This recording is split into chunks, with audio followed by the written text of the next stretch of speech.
Pensemos en la siguiente escena clínica, una situación súper común. Es el final de un día laboral increíblemente pesado, hay que entrar a una sala de reuniones y ahí están unos padres de familia, absolutamente exhaustos, casi al borde de las lágrimas. Uf, sí, es una tensión que se corta con cuchillo. Exacto.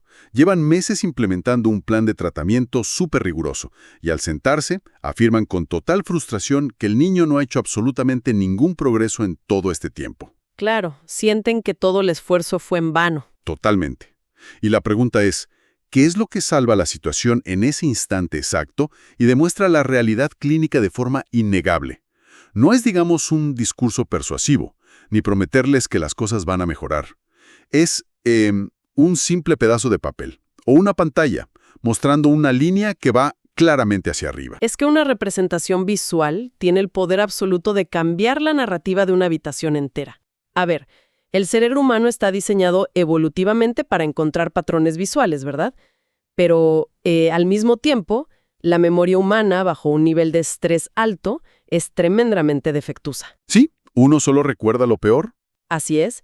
Cuando la ansiedad y el agotamiento nublan el recuerdo, ya sea de los padres o incluso del propio terapeuta, pues los datos visuales traen una claridad inmediata. Es irrefutable. Y por eso bienvenidos a este análisis a fondo. El objetivo de hoy es desglosar la ciencia detrás de la representación gráfica en el análisis conductual aplicado. Específicamente, dominar las relaciones cuantitativas relevantes y el análisis visual. Que es un tema vital. Definitivamente. Para quienes están en el camino de la certificación, esto corresponde al punto C.10 de la sexta edición del TANSLEST. Se van a explorar los mecanismos exactos detrás de, los gráficos de intervalos iguales, los gráficos de barras y los famosos registros acumulativos. Los tres gigantes del análisis de datos. Exacto. Y para construir este conocimiento, los recursos que tenemos sobre la mesa incluyen los textos fundamentales de Cooper, Heron y Hewart, también escenarios complejos de exámenes de simulación y, por supuesto, el código de ética vigente. Y fíjate que es fundamental establecer desde el primer minuto que graficar no es un simple ejercicio académico. O sea, en la psicología tradicional, un investigador podría esperar, no sé, al final de un estudio de 6 meses para correr un análisis de varianza súper complejo. Claro, buscando el famoso valor P de significancia estadística. Exacto, el valor P. Pero en el análisis conductual aplicado, o ABA, el campo rechaza por completo ese modelo para el trabajo clínico diario. Aquí lo que se busca es una significancia clínica y visual. O sea que se note a simple vista. Así es. El cambio en el comportamiento debe ser tan evidente al ojo humano que no se necesite una fórmula matemática compleja para saber que la calidad de vida de esa persona está mejorando. Suena increíble en la teoría, pero aterrizando esto en la realidad clínica del día a día, pues surge un problema logístico. Digo, cuando un analista o un técnico tiene 6 o 7 clientes diarios, con múltiples programas cada uno, la exigencia de recolectar y graficar datos todo el tiempo puede parecer una carga burocrática excesiva. Sí, la queja de «es demasiado papeleo». Exactamente. No quita todo este papeleo tiempo súper valioso de la intervención directa. Pues, mira, esa es una crítica muy común, pero realmente revela una incomprensión de lo que es la intervención en sí. El código de ética, específicamente los códigos 2.17 y 3.01b, establecen una obligación ineludible de documentar y mostrar gráficamente los datos para tomar decisiones. ¡Wow! O sea, está codificado éticamente. Totalmente. Si no se grafica día a día, no se está haciendo ciencia, se está adivinando. Y la justificación de esta exigencia es proteger el tiempo y los recursos del cliente. Sin un análisis visual frecuente, pues un analista podría pasar semanas implementando algo que en realidad no funciona, simplemente porque los cambios sutiles pasaron desapercibidos en el día a día. Y esa protección contra la pérdida de tiempo es vital. Pensemos en los datos crudos diarios, ¿no? Esos números sueltos en una aplicación o en una hoja de registro. O sea, leer 17 rabietas el lunes, 20 el martes, 15 el miércoles. Son cifras que indican algo, claro, pero por sí solas no muestran un camino claro. Son solo ruidos sin contexto. Exacto. Un gráfico, por el contrario, funciona, digamos, como un sistema de navegación GPS para la conducta. Muestra las coordenadas exactas de dónde comenzó el tratamiento, a qué velocidad se está moviendo hacia el objetivo. Y te advierta de inmediato si hay un desvío de la ruta prevista. Así es el GPS de la conducta. Ese concepto del GPS ilustra perfectamente la necesidad de eliminar el sesgo de recencia. Los seres humanos tendemos a recordar el último evento extremo con mucha más intensidad. O sea, si hubo una crisis severa hoy por la mañana, la percepción inmediata va a ser, todo el tratamiento está fallando. Aunque hayan tenido 3 semanas perfectas antes de eso. Exactamente. El registro visual continuo proporciona un ancla de objetividad. Permite que hagamos juicios clínicos que son independientes del estado emocional del momento. Y bueno, para quienes buscan dominar este nivel de análisis clínico, este rigor, y además asegurar su éxito en el examen de certificación a la primera, rodearse de recursos estructurados es el único camino. Por eso, explorar el ecosistema de Behavioral Intelligence con Mara Sánchez resulta tan estratégico. Es que es la autoridad número 1 en ABA en español. Definitivamente, al acceder a sus cursos, a las opciones de supervisión de casos complejos, incluyendo, por ejemplo, el rigor de las licencias en estados como Texas y a los materiales de preparación exclusiva, pues se asegura una formación de maestría. Pero regresando a la mecánica de estos gráficos, el estándar indiscutible en la práctica diaria es el gráfico de líneas de intervalos iguales. Así es el estándar de oro. Es el motor principal del análisis visual.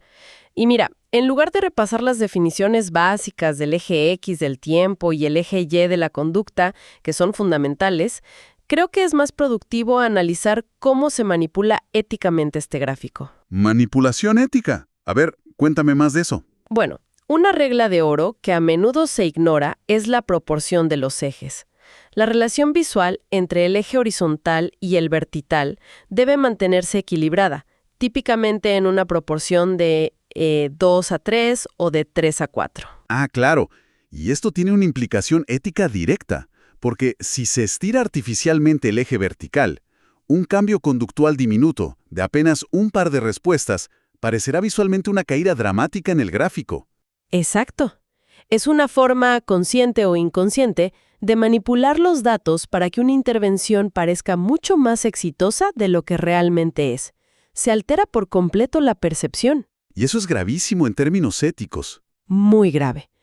Otra regla clínica fundamental en los gráficos de líneas es el manejo de las líneas de cambio de fase. Esas líneas verticales que separan distintas condiciones, por ejemplo, pasar de línea base a tratamiento. La ruta de datos, o sea, la línea que conecta los puntos, jamás debe cruzar una línea de cambio de fase. ¿Por qué jamás? Porque cruzarla implicaría matemáticamente que un mismo punto de datos ocurrió en 2 condiciones ambientales distintas simultáneamente. Y pues eso es lógicamente imposible y arruina la integridad del gráfico. Tiene todo el sentido. Ahora, para visualizar cómo se leen estos gráficos de líneas en la práctica, introduzcamos una analogía, la del vuelo comercial. El análisis visual depende de 3 componentes críticos. El primero es el nivel. En un vuelo, el nivel es la altitud promedio. El avión viaja a 30.000 pies o a 10.000 pies. Correcto. En la conducta indica la posición general de los datos en el eje vertical.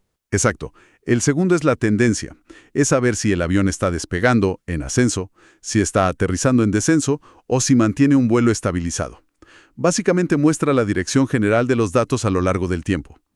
Y el tercero, este es súper importante, es la variabilidad. La cantidad de turbulencia en ese vuelo. O sea, si el avión sube bruscamente a 35.000 pies, luego cae de golpe a 20.000 y vuelve a dispararse hacia arriba, hay una turbulencia severa. Nadie quiere estar en ese vuelo. Nadie. En términos de conducta, una alta variabilidad significa que los puntos de datos están rebotando violentamente alrededor de la línea de tendencia. Clínicamente, esto es una señal de alarma enorme. Indica que el analista no tiene un control real sobre las variables ambientales. Hay algo oculto en el entorno que está encendiendo y apagando la conducta de forma impredecible. Y eso plantea un escenario súper complejo en el diseño de tratamientos. Porque, digamos, si la variabilidad es alta, no importa si la tendencia parece ir ligeramente en la dirección correcta. La intervención simplemente no es confiable. Exacto. Hay demasiada turbulencia. Pero aquí se presenta un dilema sobre cómo mostrar la información. El gráfico de líneas domina la clínica diaria para ver estas fluctuaciones, pero es un problema serio cuando, por ejemplo, un equipo escolar o una junta de financiamiento necesita un resumen rápido del semestre. Mostrarles una línea diaria con cientos de puntos de datos generaría demasiado ruido visual. No entenderían nada. Sí, los pierdes por completo. Ese problema de saturación de datos se resuelve utilizando el segundo tipo de representación crítica, que es el gráfico de barras o histograma. Cuando es necesario resumir grandes volúmenes de información o comparar categorías de forma clara, el gráfico de barras es la herramienta ideal. Por ejemplo, presentar el total de mordidas desglosado por mes, comparando enero, febrero y marzo. Sin embargo, hay un costo importante al usar este formato de barras. Se sacrifica por completo la secuencia temporal de la conducta. O sea, si se agrupan todos los incidentes de marzo en una sola barra que indica 50 respuestas, es imposible saber si esas 50 agresiones ocurrieron todas el primer día del mes, o si se distribuyeron de manera uniforme, o si ocurrieron solo los viernes por la tarde. Se pierde toda la historia temporal. Y por eso mismo, las preguntas de exámenes de simulación a nivel BCBA a menudo evalúan este límite. Si el objetivo en el examen es identificar patrones diarios, variabilidad a lo largo de la semana o tendencias de aprendizaje continuas, el gráfico de barras es la respuesta incorrecta. Su función es comparar conjuntos de datos estáticos, no hacer un análisis dinámico. Claro, hay que tener mucho cuidado con esa trampa en el examen. Esto nos lleva al tercer método de representación gráfica y, francamente, al más debatido, el registro acumulativo. A ver, para ser franco, el diseño de este gráfico parece profundamente contraintuitivo a primera vista. Oh, sí. Confunde a muchísimos estudiantes. Es que, en este formato, cada nueva respuesta se suma a la anterior. Por pura lógica matemática, la línea jamás puede bajar. Visualmente, si un padre de familia entra a la clínica y ve una línea de problemas de conducta que constantemente sube hacia el techo del gráfico, la reacción va a ser de pánico. Da la sensación de que el problema siempre está empeorando. ¿Por qué Skinner diseñaría un sistema que es tan propenso a asustar a la gente? Es una excelente pregunta. Esa es la aparente paradoja del registro acumulativo. Skinner lo diseñó en los laboratorios porque no estaba interesado en los altibajos diarios. Él quería observar el flujo ininterrumpido de las tasas de respuesta. En un registro acumulativo, la altura total de la línea es irrelevante. Lo que importa de manera absoluta es la pendiente, la inclinación de esa línea. Ah, eso cambia la perspectiva por completo. Entonces, ¿no miramos qué tan alto llegó el nivel, sino el ángulo en el que la línea está escalando? Precisamente. La pendiente refleja la tasa. Una pendiente súper empinada, casi vertical, significa que la conducta ocurre a una velocidad altísima en muy poco tiempo. Si la pendiente comienza a aplanarse, significa que la conducta está desacelerando. Y aquí está la clave para saber si una conducta problemática se detuvo por completo. La línea se vuelve completamente plana, horizontal. O sea, paralela al eje del tiempo. Exacto. Una línea plana no significa que la conducta desapareció del historial pasado. Significa que en este momento exacto hay 0 ocurrencias nuevas. No se están sumando más. Fíjate que existe un exam hack clásico relacionado con esto. Cuando en el examen de certificación se evalúan escenarios donde se requiere demostrar el progreso sumatorio total de un individuo, la gente suele caer en la trampa. Pensemos en un maestro de educación especial que necesita presentar ante una junta el repertorio total de palabras que un estudiante ha dominado desde el inicio hasta el final del año. Uf, la trampa de la palabra progreso. Exacto. El instinto te lleva a elegir el gráfico de líneas porque ves progreso en el texto. Pero un gráfico de líneas mostraría cuántas palabras nuevas aprendió cada día por separado, subiendo a 5 un día y bajando a 0 al siguiente. Y eso no responde a lo que pide la junta escolar. Para mostrar un crecimiento sumativo, el total de habilidades adquiridas a lo largo de un año, la respuesta correcta e indiscutible es el registro acumulativo. Qué buen dato para quienes están estudiando. Llevando toda esta teoría geométrica a un escenario clínico real, pensemos en una sesión típica de entrenamiento a padres, documentada bajo el código CPT 97156. Digamos que hay un caso donde el cliente presenta una alta tasa de mordidas. Tras unas semanas de intervención, los padres llegan a la sesión luciendo completamente derrotados. Una situación muy difícil, pero muy real. Y afirman que la intervención es un fracaso absoluto. Dicen, sigue mordiendo, esto no sirve, y exigen un cambio total de protocolo de inmediato. Ese es justo el momento donde el liderazgo clínico se pone a prueba. Ahí el BCBA saca un gráfico de líneas diario de las últimas 8 semanas, y al observar la gráfica es evidente que sí, hubo un pico de alta variabilidad, mucha turbulencia la semana pasada, quizás por un cambio de medicación o algo ambiental. Ajá, ese es el momento revelador. Pero al trazar la línea de tendencia desde la línea base hasta el presente, la dirección general es claramente descendente. Claro, el gráfico muestra que se pasó de un promedio de, no sé, 20 mordidas diarias a promediar solo 4. La percepción humana falló por el estrés del pico reciente, pero el gráfico no miente. Este simple papel cumple su función máxima, ¿no? Defiende el derecho del individuo a continuar con un tratamiento que sí es efectivo y evita que se descarte solo por reacciones emocionales. Exactamente, y para que estos datos funcionen como un escudo protector deben presentarse en formatos científicos validados. Esto destapa uno de los errores procedimentales más comunes, especialmente por gente que intenta meter gestión corporativa en la clínica. Y me refiero al uso de los gráficos circulares, los famosos pie charts. Uy, hay una historia muy conocida sobre esto en los círculos de supervisión clínica. Resulta que un profesional, intentando que su presentación se viera más moderna para un equipo directivo, reemplazó todas las gráficas de líneas tradicionales por un reporte de 100 páginas lleno de gráficos circulares a todo color. ¡Qué pesadilla! Mostraba, por ejemplo, que el 40% del tiempo el niño estaba en la tarea y el 60% fuera de ella.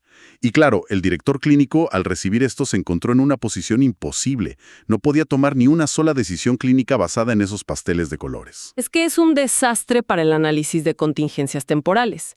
Y cuidado porque los exámenes de simulación utilizan constantemente el gráfico circular como una opción trampa. En AVA, los gráficos circulares rara vez tienen utilidad. No permiten mostrar el progreso a lo largo del tiempo, no revelan la tendencia y ocultan la variabilidad por completo. Son solo una foto estática. Exacto. Ignoran la dinámica temporal que es la esencia del cambio de conducta. Cumplir con la ética, específicamente el código 3.01b sobre presentación de datos, significa desechar formatos que ocultan la realidad clínica solo por verse bonitos. Definitivamente. Ahora, expandiendo el horizonte más allá de la clínica tradicional de autismo, la representación visual es un lenguaje universal y existen otras metodologías menos comunes, pero vitales. Por ejemplo, en los entornos de educación de alta velocidad. Sí, en el ámbito del precision teaching o enseñanza de precisión, el gráfico de líneas normal se queda corto. Allí se utiliza el Standard Acceleration Chart, que tiene una estructura logarítmica. Mientras que un gráfico de intervalos iguales suma comportamientos, un gráfico logarítmico multiplica comportamientos. ¿Multiplica? ¡Wow! Sí, está diseñado para mostrar la aceleración del aprendizaje. Permite visualizar con precisión milimétrica qué tan rápido el cerebro de un estudiante está dominando una habilidad académica, algo que una línea estándar simplemente no puede capturar igual. Súper interesante. Y otra adaptación fascinante ocurre en el OBM, el manejo del comportamiento organizacional en empresas. Imaginemos una planta de manufactura que pierde muchísimo dinero por errores de empaque. Un gerente tradicional sugeriría despidos masivos.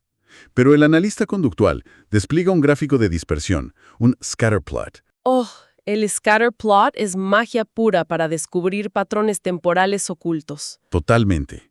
En este caso, el eje horizontal tiene las horas del turno de 8 horas y el eje vertical los días del mes.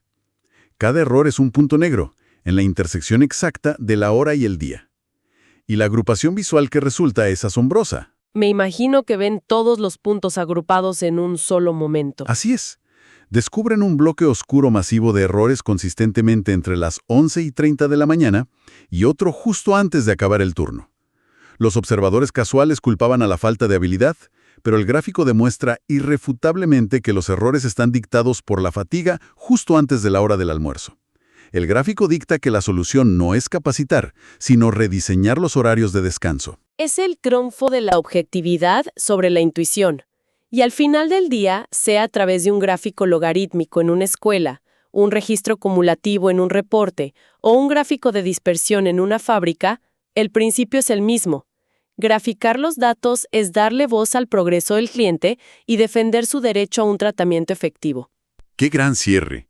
La capacidad de leer estas representaciones es lo que separa a un observador casual de un científico del comportamiento experto. Al dominar el análisis visual, no solo se preparan para un examen, se están convirtiendo en BCBAs de élite. Y para perfeccionar esta maestría y asegurar la certificación, de nuevo, la recomendación es unirse a la Academia de Behavioral Intelligence con Mara Sánchez. En la descripción encontrarán los enlaces a los cursos y las opciones de supervisión clínica de alto nivel. Sí, es la mejor manera de integrar esta ciencia con la práctica real. Sin duda. Y para cerrar esta inmersión, me gustaría dejar un pensamiento provocador para quienes nos escuchan. Se ha establecido que el análisis visual humano es fundamental, ¿verdad? Depende del ojo clínico. Pero con el avance implacable de la inteligencia artificial, capaz de analizar miles de líneas de tendencia en segundos, surge una pregunta. Si el análisis visual se diseñó para el ojo humano, ¿qué pasará cuando los algoritmos asuman la interpretación de la variabilidad conductual? Es un debate ético y práctico enorme. ¿Estamos al borde de perder ese preciado ojo clínico o a punto de descubrir variables ambientales que nuestra visión jamás hubiera detectado por sí sola? Un misterio conductual por resolver. La próxima vez que vean un gráfico con alta variabilidad, no se asusten. Pregunten qué variable oculta está causando esa turbulencia. Sigan graficando, sigan analizando, y nos escuchamos en la próxima inmersión.